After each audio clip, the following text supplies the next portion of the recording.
مصیبت یہ ہے فادر کہ ہمیں راستہ معلوم نہیں۔ مور نے بے بسی کا اظہار کیا۔ راستہ میں بتائے دیتا ہوں، بوڑھے شرابی نے کہا۔ سیدھے چلے جاؤ، پھر دائیں، نہیں شاید بائیں۔ اس نے رک کر پیشانی پر ہاتھ پھیرا، پھر جیب میں ہاتھ ڈال کر مور کے دیے ہوئے سکے نکال کر غور سے دیکھے۔ میں بھی حیران تھا کہ میری یادداشت کو یکایک کیا ہو گیا ہے۔ مور نے کنکھیوں سے کینگ کی طرف دیکھا۔ کینگ کے جبڑے بھیج گئے تھے۔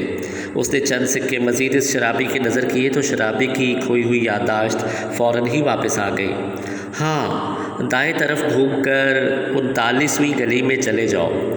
تم اس شراب خانے کو کبھی نظر انداز نہیں کر سکتے اور وہ لوگ بھی تمہیں ہرگز نظر انداز نہیں کریں گے۔ ایک بات غور سے سن لو، اس شراب خانے میں کوئی شخص بلا اجازت داخل نہیں ہو سکتا۔ اگر کوئی کوشش کرے تو اس کی لاش ہی باہر آتی ہے۔ مور اور کینگ نے نگاہوں کا تبادلہ کر کے بوڑھے شرابی کا شکریہ ادا کیا اور آگے بڑھ گئے۔ 5 منٹ بعد وہ بلیک بیرٹ کے سامنے دیوار کے سائے میں کھڑے اس کے نیون سائن کو دیکھ رہے تھے۔ انہوں نے دیکھا کہ شراب خانے کا دروازہ بند ہے اور باہر 2 جسیم آدمی پہرے پر کھڑے ہیں۔ ان کی کمر کی پٹیوں میں لیے خنجر دور سے نظر آ رہے تھے۔ انہیں اچھی طرح سے اندازہ ہو گیا تھا کہ پہرے دار اندر جانے سے روکیں گے۔ میرا خیال ہے ان سے نرمی سے بات کرنا بیکار ہوگی۔ مور نے اس بات میں سر ہلایا۔ پھر کیا خیال ہے؟ ہمیں برداشت مداخلت والا اصول استعمال کرنا چاہیے۔ مور نے اس بات میں سر ہلایا اور دونوں آگے بڑھنے لگے۔ سورج کو غروب ہوئے 2 گھنٹے ہوئے تھے اور ان کے پاس اب زیادہ وقت نہیں تھا۔ جیسے ہی دونوں آدمیوں کی نگاہ ان پر پڑی، ایک نے غرا کر دوسرے سے کچھ کہا اور پھر چیخ اٹھا، جہاں ہو وہیں رک جاؤ۔ کینگ کی فلائنگ ہیل اس کے جبڑے پر پڑی اور وہ ٹوٹے ہوئے دانت اور خون دیوار اور فرش پر بکھیرتا ہوا ڈھیر ہو گیا۔ رات کی نیم تاریکی میں مور کا نیلا لبادہ منتشر دکھائی دیا۔ پھر اٹھی ہوئی ہوف کک نے نگراں کی پیشانی کو تاک لیا۔ کھوپڑی اس انداز میں چیتھڑے ہو گئی جیسے وہ ناریل جیسی کوئی شے تھی۔ اس کے بعد دونوں نے دروازے کو آزمایا۔ دروازہ اندر سے بند تھا۔ انہوں نے ڈریگن سٹیمپ استعمال کیے لیکن دروازہ نہیں کھلا، صرف کانپ کر رہ گیا۔ 4 ایڑیاں ڈائنامائٹ جیسی قوت کے ساتھ دروازے سے ٹکرائی تھی۔ میرا خیال ہے ایک کوشش اور کریں تو کافی رہے گی، مور نے کہا۔ دونوں پیچھے ہٹے اور ایک بار پھر ان کی ایڑیاں دروازے سے ٹکرائیں۔ دروازے کے 2 تختے اکھڑ گئے۔ مور نے ہاتھ ڈال کر حفاظتی پٹی کو ہٹایا اور دروازے کو دھکیل کر کھول دیا۔ دونوں اندر داخل ہوئے۔ اندر عجیب ماحول تھا۔ شراب خانے میں چرس کی بو آ رہی تھی اور سگریٹوں کا دھواں پھیلا ہوا تھا۔ کمرے کے دور افتادہ حصے میں ایک جسیم آدمی تاش کے پتے میز پر پھیلا رہا تھا۔ اس نے سفید سوٹ پہن رکھا تھا اور اس کی گنجی کھوپڑی بلب کی روشنی میں چمک رہی تھی۔ جیسے ہی اس کی نگاہ ان دونوں پر پڑی، وہ آہستہ آہستہ کرسی سے اٹھا۔ اس کے ارد گرد پھیلے ہوئے چند آدمیوں نے فوراً ہی ریوالور نکال لیے تھے، لیکن گنجے نے ہاتھ کے اشارے سے انہیں منع کرتے ہوئے کہا، آؤ، آگے آ جاؤ، میں تمہیں دونوں کا انتظار کر رہا تھا۔ اس کی آواز میں سانپ جیسی پھنکار تھی۔ بلو سرکل کے دونوں ماسٹر آہستہ آہستہ آگے بڑھنے لگے۔ بیٹھ جاؤ،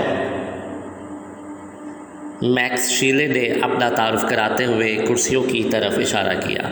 نہیں شکریہ، ہم کھڑے رہنا پسند کریں گے۔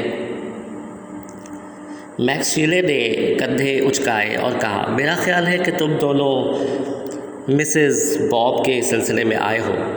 اس سے قطع نظر کہ تم نے میرے 2 عزیز ساتھیوں کے ساتھ ناانصافی کی ہے۔ اس نے دروازے سے باہر گلی میں پڑی ہوئی لاشوں کی طرف اشارہ کیا اور حقارت سے کہا، مجھے یقین ہے کہ میں تمہاری مدد کر سکتا ہوں۔ کینگ اور مور لڑنے کا انداز اختیار کیے کھڑے تھے۔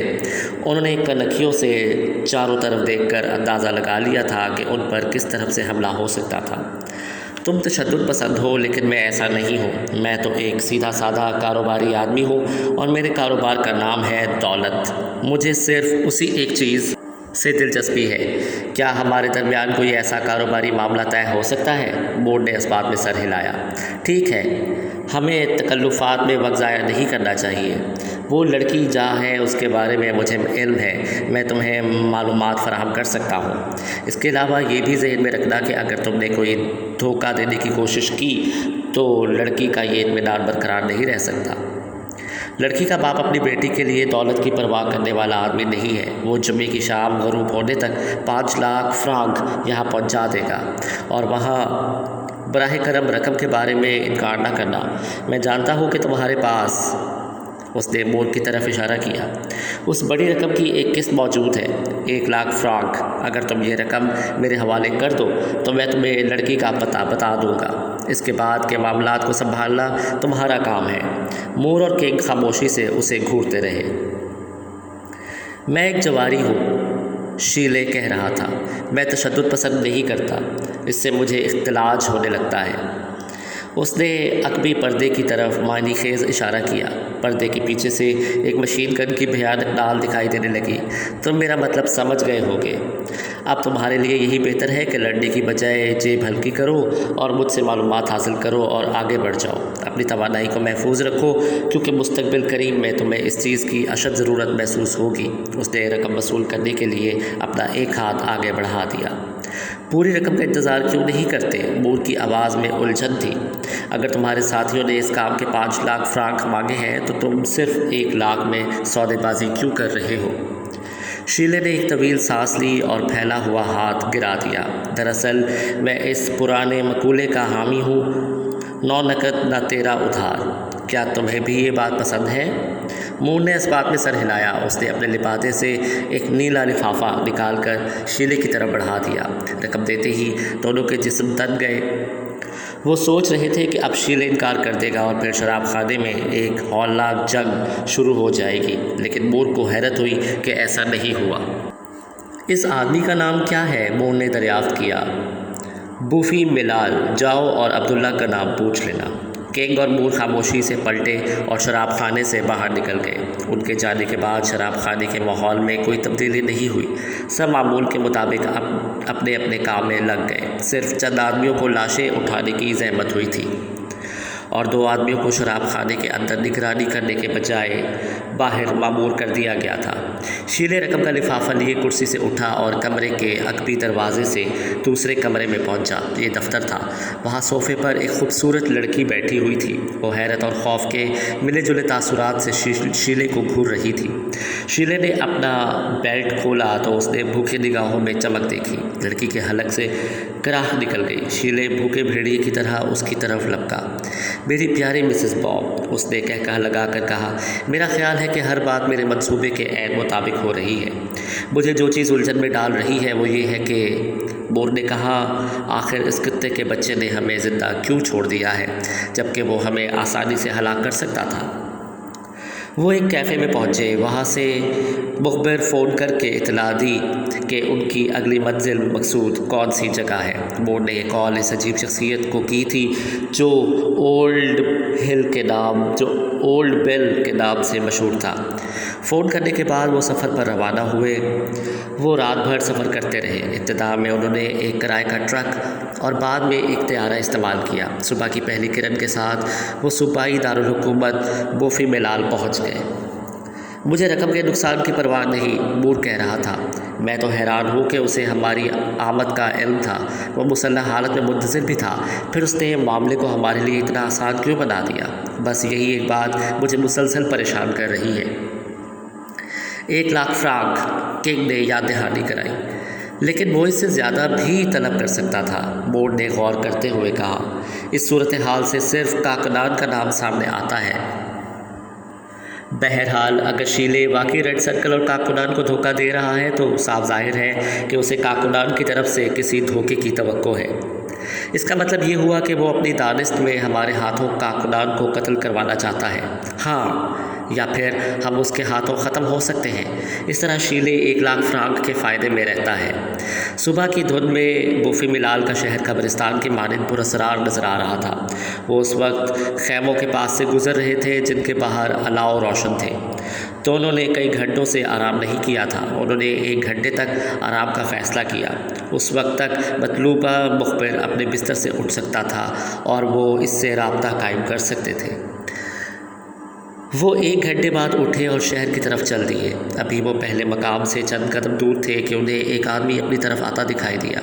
وہ ان کے قریب پہنچا، انہیں خوش آمدید کہا اور بتایا کہ بوفی ملال کا سردار ان کو طلب کر رہا ہے۔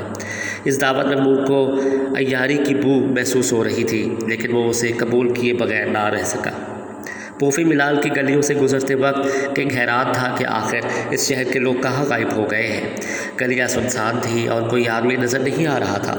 صرف اسے اتنا احساس تھا کہ بند کھڑکیوں اور کواڑوں کی جھریوں سے کئی آنکھیں انہیں دیکھ رہی تھیں۔ وہ خاموشی سے چلتے رہے کہ حتیٰ کہ ایک ایسی جگہ پہنچ گئے جس کے چاروں طرف پتھروں سے 4 دیواری بنی ہوئی تھی۔ ایک طرف فوارہ تھا اور ان کے سامنے نصف دائرے کی صورت میں 7 آدمی کھڑے ہوئے تھے جن کے کڑے تیوروں سے ان کے ارادے ظاہر تھے۔ اس میدانی جگہ سے وہ کھڑکیاں بآسانی نظر آ رہی تھیں جن سے عورتوں، مردوں اور بچوں کے چہرے جھانک رہے تھے۔ کنگ کی نگاہ اس دروازے پر جم گئی جہاں ایک جسیم آدمی کھڑا تھا۔ اس آدمی کے دکھائی دیتے ہی 7 آدمیوں میں سے ایک نے سرگوشی کی، عبداللہ۔ اسے دیکھتے ہی کھڑکیوں سے جھانکنے والوں نے پرجوش نعرے لگانے شروع کر دیے تھے۔ عبداللہ نے ہاتھ اٹھایا تو ہر طرف خاموشی چھا گئی۔ مراکش اور بوفی ملال کے باشندوں، اس وقت تمہارے سامنے سلطان کی طرف سے بھیجے ہوئے 2 آدمی ہیں۔ ان کی موت کے منظر سے محفوظ ہونے کی کوشش کرو کہ تمہیں ایسے مناظر شاذ و نادر ہی دیکھنے کو ملتے ہیں۔ ایک بار پھر چیخو پکار شروع ہو گئی۔ اس کے ساتھ ہی نصف دائرے سے 2 آدمی آگے بڑھے۔ کنگ اور مور خاموش کھڑے انہیں دیکھتے رہے۔ ان کے انداز سے ظاہر ہوتا تھا کہ وہ لڑنے کے فن میں ماہر ہیں۔ وہ نفرت آمیز نگاہوں سے گھورتے ہوئے کچھ فاصلے پر رک گئے۔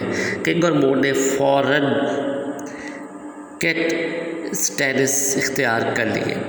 حملہ آوروں نے ایلیفنٹ کک آزمائی لیکن بلو سرکل کے دونوں ماسٹر غچہ دے گئے۔